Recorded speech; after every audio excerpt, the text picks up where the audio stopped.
গেলে কবর দেওয়ার পরে কি দিয়ে মাটি চটে? অপমান করে। তার মানে পা দিয়ে ছোটা অপমান না, এটা আল্লাহর দেওয়া বিধান, এটাই সম্মান। এটাই তখন কি? তখন এটাই সম্মান। কারণ আপনি তো মরে গেছেন, আপনি তো মরে গেছেন, আপনি তো নিজের কবরে নিজে যেতে পারবেন না, আপনার জন্য লোক লাগবে। এটাই আল্লাহর পক্ষ থেকে আপনার জন্য সম্মান।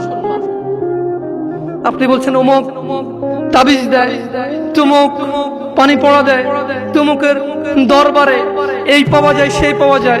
আরে অমুক তুমুক যখন মারা গিয়েছিল নিজের কবরে নিজে যেতে পারেনি, আপনাকে কি দেবে? ইন্না লিল্লাহি ওয়া ইন্না ইলাইহি রাজিউন।